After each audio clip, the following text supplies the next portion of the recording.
ഞാൻ ഇന്ത്യക്ക് വെളിയിൽ ഒരു സ്ഥലത്ത് ചെന്നപ്പോ ഒരു മലങ്കര പള്ളിയിലാണ് ഞാൻ താമസിക്കുന്നത്. അപ്പൊ എനിക്ക് ഭയങ്കര സന്തോഷമായതിന്റെ കാരണം മലങ്കര കമ്മ്യൂണിറ്റി ഉണ്ട്, മലങ്കര കുർബാന ചൊല്ലാം. അപ്പൊ അതൊക്കെയാണ് ഈ പാവപ്പെട്ട മനുഷ്യരുടെ സന്തോഷം. അപ്പൊ അങ്ങനെ കുർബാനയ്ക്ക് ഞാൻ ആദ്യത്തെ ബലിയർപ്പിക്കുകയാണ്. നല്ല കമ്മ്യൂണിറ്റി എന്ന് പറഞ്ഞാൽ അവർ ഉച്ചത്തിൽ പ്രാർത്ഥിക്കുകയൊക്കെ ചെയ്യുന്ന നല്ലൊരു ഗ്രൂപ്പാണ്. കുറച്ചുപേരെ ഉള്ളെങ്കിൽ എല്ലാവരും ഉറക്കെ പാടുകയും പ്രാർത്ഥിക്കുകയൊക്കെ ചെയ്യുന്ന ഒത്തിരി സ്റ്റാൻഡേർഡും അന്തസ്സുള്ള ആളുകളൊന്നുമില്ല. എല്ലാം ജീവിക്കാൻ വേണ്ടി വന്ന ആളുകളാണ്. അതുകൊണ്ട് എല്ലാവരും അങ്ങ് ഉള്ളു തറഞ്ഞ് പ്രാർത്ഥിക്കുന്നവരാണ്. ഈ അന്തസ് കൂടുമ്പോഴല്ലേ പിന്നെ വാ തുറക്കാത്ത പോട്ട്, നീ ആവശ്യമില്ലാതെ എന്തിനാ ബുദ്ധിമുട്ടുണ്ടാക്കുന്നത്. അപ്പൊ ഏതായാലും ഇതുങ്ങള് നല്ല പ്രാർത്ഥന. ഇപ്പൊ എനിക്ക് നല്ല ഇഷ്ടപ്പെട്ടു. അപ്പൊ എനിക്കാണ് മനസ്സുള്ളിൽ തട്ടി ബലിയർപ്പിക്കാൻ പറ്റി. അപ്പൊ ഞാനൊരു കാര്യം ശ്രദ്ധിച്ചു. ഞാനിങ്ങനെ കുർബാന ചൊല്ലിക്കൊണ്ടിരിക്കുമ്പോ നാം എല്ലാവരും പ്രാർത്ഥിച്ച് കർത്താവിൽ നിന്ന് അനുഗ്രഹങ്ങളും കരുണയും യാചിക്കണം എന്ന് പറയുമ്പോ ഞാൻ കേൾക്കുകയാണ് ഈ എല്ലാവരുടെയും സ്വരത്തിന്റെ മേളിൽ ഒരു സ്വരം, കാരുണ്യവാനായ കർത്താവേ, അങ്ങ് മേളിൽ ഒരു സ്വരം. അപ്പൊ ഞാൻ വിചാരിച്ചു, ദൈവമേ, നമ്മുടെ ജാതിയിൽപ്പെട്ട ഏതോ ഒരുത്തൻ ഇവിടെ ഉണ്ട്. എനിക്ക് സന്തോഷമായി. കാരണം നല്ല ഉച്ചത്തിലാണ് മറുപടിയൊക്കെ വരുന്നത്. അങ്ങനെ ഒരു മിണ്ടിപ്പോയാ വല്ലതൊക്കെ താഴെ വീണു പോകുമെന്ന് പേടിച്ചൊന്നുമല്ല, നല്ല ഉച്ചത്തിലാണ് ഇത് പറഞ്ഞു. അപ്പൊ എനിക്ക് ഭയങ്കര സന്തോഷം. ഞാൻ എന്റെ മാക്സിമം ഊളിയം എടുത്ത് ഞാൻ ഉറക്കെ ചൊല്ലി. ഈ മനുഷ്യൻ എന്നെ തോൽപ്പിക്കുന്ന ഊളിയമാണ് അദ്ദേഹത്തിന്റെ. ഇത് ഭയങ്കര ഉച്ചത്തിൽ എനിക്ക് ഭയങ്കര സന്തോഷമായി. ഞാൻ വിചാരിച്ചു, ദൈവമേ, സന്തോഷമായി. പിറ്റേ ദിവസം പരിശുദ്ധ കുർബാനയ്ക്ക് ഈ മനുഷ്യൻ അൾത്താരെ നിൽക്കുകയാണ്. അൾത്താരെ നിന്നിട്ട് ലേഖനം വായിക്കുമ്പോ ആ മനുഷ്യന് ലേഖനം വായിച്ച് പൂർത്തിയാക്കാൻ പറ്റുന്നില്ല. പൗലോസ്ലീഹായുടെ ലേഖനം വായിച്ചിട്ട് അദ്ദേഹത്തിന് പൂർത്തിയാക്കാൻ പറ്റുന്നില്ല. കരഞ്ഞുകൊണ്ട് ഇത് വായിച്ചു നിർത്തുകയാണ്. എന്ന് പറഞ്ഞാല് വായിക്കുന്ന ഓരോ വാക്കിന്റെയും അർത്ഥം മനസ്സിലാക്കി വായിച്ച പരിശുദ്ധ കുർബാനയ്ക്ക് നിനക്ക് കണ്ണു നിറയാതെ പ്രാർത്ഥന നിർത്താൻ പറ്റത്തില്ല.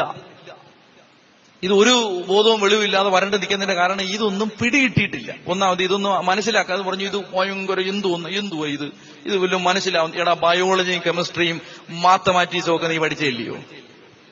നിനക്ക് അത് പഠിക്കാൻ ബുദ്ധി ഉണ്ടായിരുന്നല്ലോ. PhD എടുക്കാൻ നിനക്ക് ബുദ്ധിയുണ്ട്. ഇത് മനസ്സിലാക്കാനാണ് ബുദ്ധിയില്ലാത്തത്. മനസ്സിലായില്ല? അതുകൊണ്ട് ആ വിഷയമൊന്നും പറയണ്ട. അത് പറഞ്ഞാൽ നമ്മൾ തമ്മിൽ പിണങ്ങും. അതുകൊണ്ട് അത് പറയണ്ട. പ്രിയപ്പെട്ട സഹോദരങ്ങളെ, ഏതായാലും ഇത് മനസ്സിലാവുന്നില്ലെന്നാ പറയുന്നത്. മനസ്സിലാക്കാൻ ശ്രമിക്കാത്തതുകൊണ്ടാണ് മനസ്സിലാവാത്തത്. അപ്പൊ ഇയാള് നിന്ന് അത് കഴിഞ്ഞിട്ട് എനിക്ക് ദൈവമേ ഇത്രയും സന്തോഷം വന്ന ഒരു സന്ദർഭം വേറെയില്ല. പരിശുദ്ധാത്മാവിന്റെ ആവാസം. അത് സാധാരണഗതിയിൽ പള്ളിയിൽ നിൽക്കുന്ന അധികം പേർക്കൊന്നും അത് എപ്പോഴാന്ന് പോലും അറിയത്തില്ല. പരിശുദ്ധാത്മാവ് വന്നോന്നോ ഇനി വരുമോന്നോ ഒന്നും അറിയാൻ പാടില്ല. ഞാൻ എന്റെ കാര്യം പറയാം, നിങ്ങളുടെ കാര്യമല്ല. ഉഗാണ്ടയിലെ ചില ആളുകളുടെ കാര്യമാണ് ഞാൻ പറയുന്നത്. നിങ്ങൾ അതിന്റെ പേര് എന്നോട് പണങ്ങുകയും ചെയ്യണ്ട. ബോധമില്ലാതെ നിൽക്കുന്നുണ്ട്. പരിശുദ്ധാത്മാവ് ഇനി വരുന്നുണ്ടോ എന്ന് തന്നെ അറിയാൻ പാടില്ല. വന്നു കാണും, വന്നാ കൊള്ളാം എന്നൊക്കെ പറഞ്ഞാൽ നിൽക്കുന്നു. ഏതായാലും ഈ മനുഷ്യൻ ആ മലങ്കര കുർബാനയിൽ ഉണ്ട്. ബാറക്കുമോർ, എന്റെ വാത്സല്യമുള്ളവരെ, സ്വർഗമാകുന്ന ഉയരങ്ങളിൽ നിന്ന് പ്രതാപത്തോടെ ഇറങ്ങി സമർപ്പിതമായ ദിവ്യരഹസ്യങ്ങളിൽ എന്ന് പറഞ്ഞൊരു പ്രാർത്ഥനയുണ്ട്. ആ പ്രാർത്ഥന ചൊല്ലുമ്പോ ഈ മനുഷ്യൻ അത് ചൊല്ലുന്നത് കേട്ടാൽ പരിശുദ്ധാത്മാവ് ഇറങ്ങി വരുന്നത് ഇയാൾ കാണുന്നത് പോലെ നമുക്ക് ഫീൽ ചെയ്യുന്നത്. മനസ്സിലായോ? അതായത് പരിശുദ്ധാത്മാവ് ഇറങ്ങി വന്ന് ദിവ്യരഹസ്യങ്ങളുടെ മേൽ ആവസിക്കുന്നത് ഈ മനുഷ്യൻ കാണുന്നത് പോലാണ് അയാൾ ഇത് ചൊല്ലുന്നത്. നിങ്ങൾക്ക് തിരക്കുണ്ടോ ഇന്ന് പോവാൻ? 9 മണിക്ക് വിടാം കേട്ടോ. പകുതി പോലും ആയില്ല, കാൽഭാഗം പോലും ആയില്ല ഇന്നത്തെ വിഷയം. അപ്പൊ ഈ മനുഷ്യൻ ഇത് എനിക്കാണ് ദൈവമേ എന്റെ ചങ്ക് പൊട്ടുന്ന കരച്ചിലും സന്തോഷവും എല്ലാം എനിക്ക് വരുന്നുണ്ട് ഈ മനുഷ്യന്റെ ഈ പ്രാർത്ഥന കേട്ട്. ഞാനും അപ്പോ നമ്മൾ ആ മനുഷ്യൻ കൊണ്ടുപോകുന്ന ലെവലിൽ ഞാനും കയറുകയാണ്. പ്രിയപ്പെട്ട സഹോദരങ്ങളെ, അപ്പൊ ഇത് കേൾക്കുമ്പോൾ നമ്മൾ എന്നാ വിചാരിക്കുന്നത്? ഇത് നമ്മൾ ഒരുത്തൻ പള്ളിയിൽ നിന്ന് നല്ല വെള്ളയിക്കെട്ട വരുന്ന നല്ല ആചാരഭാഗവും നല്ലൊരു മനുഷ്യൻ കണ്ടാ കൊള്ളാം, നോക്കാൻ തോന്നും. അങ്ങനെ ഒരു മനുഷ്യൻ, ആ മനുഷ്യൻ വന്നു നിന്നിട്ട് ഇങ്ങനെ ഉച്ചത്തിൽ വാവിട്ട് കരഞ്ഞ് ഒരു പൊട്ടനെ പോലെ കരഞ്ഞൊക്കെ ചൊല്ലുമ്പോ നമ്മൾ എന്നാ തോന്നും? നമ്മൾ ചെയ്യും വല്ല ഗതികേടുകാരനായിരിക്കും അല്ലേ? കടം കയറി മുടിഞ്ഞ നാശമായി അവൻ ഇനി ഒരു രക്ഷയില്ലാതെ കടന്ന് ദൈവമേ സഹായിക്കണേ എന്ന് പറഞ്ഞ് നമ്മൾ അങ്ങനെയല്ലേ വിചാരിക്കും? ഇവൻ വല്ല ഗതികേടിന്റെ അങ്ങേയറ്റത്തുനിന്നും വന്നവൻ, ഇവൻ നിവൃത്തിയില്ലാതെ ആത്മഹത്യയുടെ മുമ്പിൽ നിൽക്കുന്നവൻ, അല്ലെങ്കിൽ ഇങ്ങനെ വല്ലോ കരയോ വല്ലോന് പള്ളിയിൽ നിന്ന്. നമ്മൾ അങ്ങനെയല്ലേ വിചാരിക്കൂ? അത് കഴിഞ്ഞ് അടുത്ത ദിവസം ഇയാൾ എന്നെ ഫോൺ വിളിച്ചിട്ട് പറഞ്ഞു, അച്ചോ ഒരു സന്തോഷ വാർത്തയുണ്ട്, എന്റെ 5ാമത്തെ കുഞ്ഞ് ജനിച്ചു എന്ന് പറഞ്ഞു. ഞാൻ പറഞ്ഞു, ഈ ഗതികേടുകാരൻ 5ാമത്തെ കുഞ്ഞു? എന്റെ മനസ്സിൽ ഞാൻ തോന്നുകയാണ്, തെറ്റാണ്, അങ്ങനെ ചിന്തിക്കാൻ പാടില്ല. ഏതായാലും പ്രിയപ്പെട്ട സഹോദരങ്ങളെ, അപ്പൊ ഞാൻ നമ്മള് സാധാരണ മലയാളിയല്ലേ, സാധാരണ മലയാളിയോട് കുഞ്ഞുണ്ടായി എന്ന് പറഞ്ഞാൽ നമ്മൾ എന്നാ പറയുന്നത്? എന്നാ ചോദിക്കുന്നേ? കുഞ്ഞുണ്ടായി എന്ന് പറയുമ്പോ എന്നാ ചോദിക്കുന്നേ? നല്ല കറുത്താണോ അങ്ങനെയാന്ന് ചോദിക്കുന്നത്? അല്ലല്ല, നമ്മൾ എന്നാ ചോദിക്കുന്നേ? ആണാണോ പെണ്ണാണോ? നമ്മളൊരു ആവറേജ് മലയാളിയാണ്. അതുകൊണ്ട് ഞാൻ ചോദിച്ചു, ചേട്ടാ ആണാണോ പെണ്ണാണോ? അപ്പൊ ആ ചേട്ടൻ പറഞ്ഞു, ഞാൻ കണ്ടില്ലെന്ന് പറഞ്ഞു. അപ്പൊ ഞാൻ പറഞ്ഞു, ചേട്ടാ ഒരു സെക്കൻഡ്, അത് ചേട്ടന്റെ 5ാമത്തെ കുഞ്ഞാണോ വേറെ വല്ലവരുടെയും കുഞ്ഞ്? ആരുടെ കാര്യമായി പറഞ്ഞേ? അപ്പൊ പറഞ്ഞു എന്റെ കുഞ്ഞാണ്. ഞാൻ പറഞ്ഞു ഈ രണ്ടും കൂടെ പറയല്ലേ? എടാ ചേട്ടന്റെ കുഞ്ഞാണെങ്കിൽ ചേട്ടൻ അറിയത്തില്ല 5ാമത്തെ കുഞ്ഞ് ആണാണോ പെണ്ണാണോ? അത് ഇത്ര ബുദ്ധിമുട്ടുള്ള കാര്യമാണ് കണ്ടുപിടിക്കാൻ.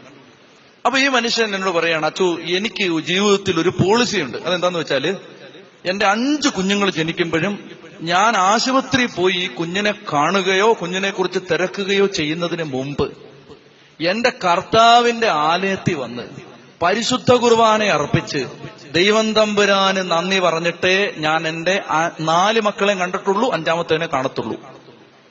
അപ്പൊ എനിക്ക് ഈ മനുഷ്യനോടുണ്ടായ ബഹുമാനം ഉണ്ടല്ലോ, എനിക്ക് പറഞ്ഞറിയിക്കാൻ പറ്റത്തില്ല.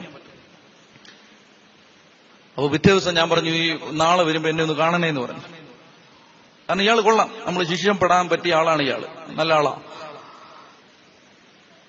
കുർബാന കഴിഞ്ഞ്, വിശുദ്ധ കുർബാന കഴിഞ്ഞ് നാം നോക്കുമ്പോ ഉണ്ടല്ലോ, ഈ മനുഷ്യൻ പള്ളിയുടെ ഒത്ത നടുക്ക് സാഷ്ടാംഗം പ്രണമിച്ച് കിടന്ന്, എല്ലാരും പോയി കഴിയുമ്പോൾ അവിടെ ഒത്ത നടുക്ക് കിടന്ന് കരഞ്ഞ് കരഞ്ഞ് തമ്പുരാന് നന്ദി പറയുന്നു. നമ്മൾ എന്നാ വിചാരിക്കുന്നത്, ഇവൻ ഭൂലോക ഗതികേടുകാരനായിരിക്കും. അവസാനം ചോദിച്ചു പറഞ്ഞു വന്നപ്പോഴാണ്, ആ പള്ളി വരുന്ന ഏറ്റവും വലിയ കോടീശ്വരന്റെ കാര്യമാണ് ഞാൻ ഈ പറയുന്നത്. മനസ്സിലായോ? അയാൾ എന്നോട് പറഞ്ഞു, എന്റെ മക്കൾക്ക് ഒരു പീസ് ബ്രെഡ് വാങ്ങിച്ചു കൊടുക്കാൻ, എന്റെ മൂത്ത കൊച്ചിന് കൊടുക്കാൻ നിവർത്തിയില്ലാതെ ഞാൻ ഇതിലെ നട്ടം തിരിഞ്ഞ കാലത്ത് പള്ളി വരും. ഇലക്ട്രീഷ്യന്റെ വിസായിൽ ഒരച്ഛൻ വന്ന് താമസിക്കുന്നുണ്ട്. അച്ഛന്റെ വിസായി വരാൻ പറ്റത്തില്ല അന്ന്. അച്ഛനപ്പൊ അതുകൊണ്ട് പുറത്തിറങ്ങാനൊന്നും പറ്റത്തില്ല. അതുകൊണ്ട് അച്ഛൻ താമസിക്കുന്ന സ്ഥലത്ത് അച്ഛന് 3 നേരവും ഭക്ഷണം കൊണ്ട് കൊടുക്കും. എന്നിട്ട് വൈകുന്നേരം ജോലി കഴിഞ്ഞ് രാത്രി അത്താഴവും കൊണ്ട് വന്നിട്ട് അച്ഛന് ഭക്ഷണം കൊണ്ട് കൊടുത്തിട്ട് പള്ളി മുഴുവൻ തൂക്കും. ഒരൊറ്റ പൊടി കിടക്കാൻ പാടില്ല, എനിക്ക് നിർബന്ധമാണ്. ആ മനുഷ്യൻ പറയാണ്, എല്ലാം തൂത്ത് തുടച്ച് വൃത്തിയാക്കി ആൾക്കാരെ എല്ലാം തുടച്ചിട്ട് പുരോഹിതൻ മലങ്കര കുർബാനയ്ക്ക് പുരോഹിതൻ ചവിട്ടി നിന്ന് പ്രാർത്ഥിക്കുന്ന ബലിപീഠത്തിന്റെ താഴെയുള്ള പടിയുടെ പേരാണ് ദർഗ. ആ ദർഗായിൽ തലവെച്ച് കിടന്ന് ഞാൻ കരയും, ദൈവമേ ഒന്നുമില്ലാത്തവനാ, ദൈവമേ നീ പരിശുദ്ധനാ, നീ സർവശക്തനാ. ദൈവത്തെ സ്തുതിക്കും, ദൈവത്തെ ആരാധിക്കും, ദൈവസന്നിധി കിടന്ന് കരഞ്ഞ് പ്രാർത്ഥിക്കാം. മനുഷ്യൻ പറഞ്ഞു, ദൈവം എനിക്ക് ഞാൻ സങ്കല്പിക്കുന്നതിനേക്കാൾ കൂടുതൽ തന്നു. ഇല്ലാത്ത കാലത്ത് എന്നെ സഹായിച്ച ദൈവത്തെ എല്ലാം ഉണ്ടായ കാലത്ത് ഞാൻ മറക്കണോ ചാ? എന്റെ പ്രിയപ്പെട്ട സഹോദരങ്ങളെ, ഞാനിത് പറയുന്നത് ദൈവം തമ്പുരാനെ ആരാധിക്കാൻ നിനക്കൊരു ലജ്ജ തോന്നരുത്. നിന്നെ അങ്ങനെ തോന്നിപ്പിക്കുന്നുണ്ടെങ്കിൽ അങ്ങനെ തോന്നിപ്പിക്കുന്നവന്റെ പേര് ലജ്ജയുടെ ദുരാത്മാവെന്നാണ്. ലജ്ജയുടെ പിശാച്, ദുരഭിമാനത്തിന്റെ പിശാച്. ആരാണ് ദൈവത്തെ ഏറ്റവും കൂടുതൽ ആരാധിക്കേണ്ടതെന്നറിയാമോ? ഏറ്റവും കൂടുതൽ ദൈവം അനുഗ്രഹിച്ച ഇടവകയിലുള്ളവൻ ഏറ്റവും മുമ്പിൽ നിന്ന് ദൈവത്തെ ആരാധിക്കണം. ഞാൻ കുടുംബൻ പള്ളിയിൽ വികാരിയായിരിക്കുന്ന സമയത്ത് അവിടെയുള്ള ട്രസ്റ്റി, അദ്ദേഹം ഡയറ്റിലെ അധ്യാപകനായിരുന്നു. അദ്ദേഹം നല്ല ബുദ്ധിയുള്ള ആളാണ്, നല്ല 1-ാം തരം എഴുത്തും വായന അറിയാവുന്ന നല്ല ബുദ്ധിയുള്ള ആളാണ്. ഞാൻ ആ കമ്മിറ്റിക്കാരെ വിളിച്ചു കൂട്ടിയിട്ട് അവരോട് പറഞ്ഞു, ഞാൻ പള്ളിയിൽ ഒരു കാര്യം പറയും. പള്ളി പബ്ലിക്കായിട്ട് ഞാൻ അനൗൺസ് ചെയ്തു. ഞാൻ പറഞ്ഞു, ഒരു പള്ളിയിൽ ഏറ്റവും മുമ്പിൽ നിന്ന് കുർബാന പുസ്തകം പിടിച്ചും കൈകൂപ്പിയും ദൈവത്തെ ആരാധിക്കേണ്ടത് ആരാന്നറിയാം? ആ പള്ളിയിലെ ട്രസ്റ്റി, ആ പള്ളിയിലെ സെക്രട്ടറി, ആ പള്ളിയിലെ കമ്മിറ്റിക്കാർ. അതാണ് ചെയ്യേണ്ടത്. ഒരു പള്ളിയിലെ ദൈവത്തെ ആദ്യം ആരാധിക്കേണ്ടത്, അത് കാണിച്ചു കൊടുക്കേണ്ട ആരാ? പള്ളിയിലെ ഭാരവാഹികള്, സൺഡേ സ്കൂൾ അധ്യാപകര്, ഒരു പള്ളിയിലെ അവരാണ് ദൈവത്തെ ആരാധിച്ച് കാണിച്ചു കൊടുക്കേണ്ടത്. പള്ളി കമ്മിറ്റി ഓഫീസിൽ ആ സമയം ഞാൻ പറഞ്ഞു, പള്ളിയിൽ ഒരു പ്രാർത്ഥന ആരംഭിച്ചാൽ പള്ളിയുടെ ഓഫീസ് അടച്ചിരിക്കണം.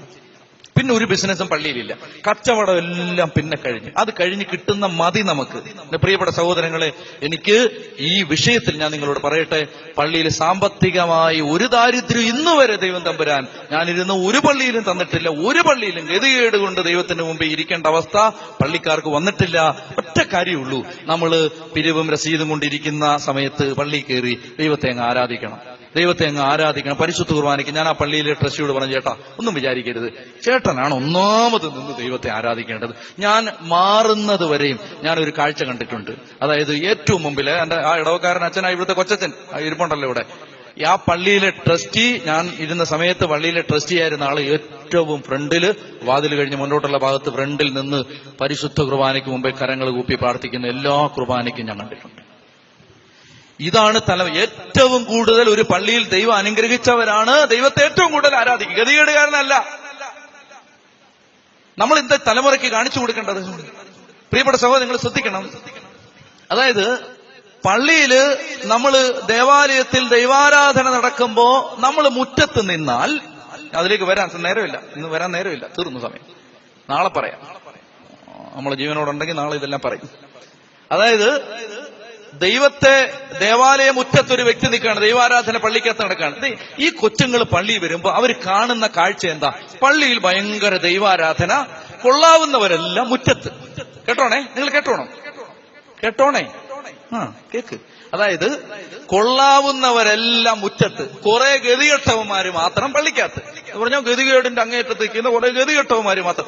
അന്തസ്സുള്ളവന്മാര് സകലരും പള്ളിക്ക് മുറ്റത്ത്. കേട്ടോണേ, ഇവിടുത്തെ കാര്യമല്ല, അങ്ങനൊന്നും ചിന്തിക്കരുത്. ഞാൻ പൊതുവായ കാര്യം പറയാം. അതായത് അന്തസ്സുള്ളവരെല്ലാം മുറ്റത്ത്. ഈ കൊച്ചുങ്ങൾ എന്നാ വിചാരിക്കുന്നത്? അന്തസ്സുണ്ടായാൽ അന്ന് പള്ളിയുടെ മുറ്റത്തിറങ്ങണം. എന്ന് അന്തസ്സുണ്ടാവുന്നു അന്ന് പള്ളിയുടെ മുറ്റത്ത് നിന്ന് ദൈവത്തെ ആരാധിക്കുക. അതുവരെ ഗതികേടുള്ള കാലത്ത് വരെ പള്ളിക്കകത്ത്. ഇതല്ലേ, ഈ കൾച്ചറല്ലേ പ്രിയപ്പെട്ടവരെ നമ്മൾ അടുത്ത തലമുറയ്ക്ക് കൊടുക്കുന്നത്? ഈ കൾച്ചറല്ലേ? എനിക്കറിയാം, എന്റെ സ്നേഹിതനായ ഒരു അച്ഛൻ പള്ളിയിൽ പരിശുദ്ധ കുർബാന മാത്രമല്ല, എന്ത് പ്രാർത്ഥനയുണ്ടെങ്കിലും അച്ഛൻ ആദ്യം മുട്ടുകുത്തും. അതുകൊണ്ട് ഞാൻ ആ പള്ളി കണ്ടിട്ടുള്ളത്, അച്ഛനെ ഇടയ്ക്കിടയ്ക്ക് എന്റെ പള്ളി അച്ഛൻ വന്ന് സഹായിക്കും, ഞാൻ അച്ഛന്റെ പള്ളിയിൽ പോയി ധ്യാനം നടത്തും. ഞാൻ കാണുന്ന കാര്യം ഇതാ, ഒറ്റ ഒരുത്തനോട് പള്ളിക്കകത്ത് കയറടാന്ന് പറയേണ്ട അവസ്ഥയില്ല. കാരണം ആദ്യം ഏറ്റവും മുമ്പിൽ വികാരിച്ച മുട്ടുകുത്തി നിന്ന് പ്രാർത്ഥിക്കുന്നു. ജപമാല വികാരിച്ചനാണ് തുടങ്ങുന്നത്. നമ്മുടെ തിരുവനന്തപുരത്തുള്ളൊരു അച്ഛൻ. അല്ല പ്രിയപ്പെട്ട സഹോദരൻ, ഞാൻ പറയുന്നത്, നിങ്ങൾ മാതാപിതാക്കള്, ദൈവം അനുഗ്രഹിച്ചവര്, സമ്പത്തുള്ളവര്, കോടീശ്വരന്മാര്, അധ്യാപകര്, വലിയ ഉദ്യോഗ പദവികൾ വഹിക്കുന്നവര്, നിങ്ങൾ ദേവാലയത്തിന്റെ മുൻപിൽ നിന്ന് ദൈവത്തെ ആരാധിച്ചാൽ നാളെ ഈ മക്കളോട് ആരാധിക്കാൻ ആരും പറയണ്ട. മനസ്സിലാവുന്നുണ്ടോ പറയുന്നത്? ബാബു പോൾ IAS ശുശ്രൂഷക്കുപ്പായി വിട്ട് ധൂവുക്കുറ്റി വീശുമ്പോ അവിടുത്തെ പിള്ളേരോട് ആരും പറയണ്ടാടാ, IAS-കാരനായാൽ ഈ ധൂവുക്കുറ്റി വീശാൻ നാണക്കേട് വിചാരിക്കണ്ട. കോളേജിലെ ഒരു ഡിപ്പാർട്ട്മെന്റിന്റെ ഹെഡായ ഒരു അധ്യാപകൻ ദേവാലയത്തിൽ നിന്ന് ധൂവുക്കുറ്റി വീശുമ്പോ ആ പള്ളിയിലെ പിള്ളേരോട് ആരും പറഞ്ഞു കൊടുക്കണ്ട, എടാ ഇതൊരു നാണം കെട്ട പരിപാടിയില്ല, അന്തസ്സുള്ളവർ ചെയ്യുന്ന പരിപാടിയാണ്, അത് കണ്ടു പഠിക്കണം. സിബി മാത്യു IPS ഒരു കൊന്തയുടെ 5 ദിവ്യരഹസ്യത്തിനും കൈവിരിച്ച് പിടിച്ച് മുട്ടേ നിന്ന് അത് ചൊല്ലുമ്പോ ഈ പിള്ളേരെന്താ കാണുന്നത്? പിള്ളേർ അന്തസ്സുള്ളവൻ കണ്ടോ, അവൻ പ്രാർത്ഥിക്കുന്ന, അത് കാണണം. പ്രിയപ്പെട്ട സഹോദരങ്ങളെ, നമ്മൾ എന്ത് സംഭവിച്ചു? ദൈവാരാധന എന്ന് പറയുന്ന കുറെ ഗതികെട്ടവന്മാരുടെ ജോലിയാക്കി മാറ്റി. അന്തസ്സുള്ളവരെല്ലാം ആരാധനയുടെ പടിക്ക് വെളിയിൽ. അവർക്ക് പറഞ്ഞേ ഹല്ലേലൂയാ, പറഞ്ഞേ ഹല്ലേലൂയാ, ഹല്ലേലൂയാ.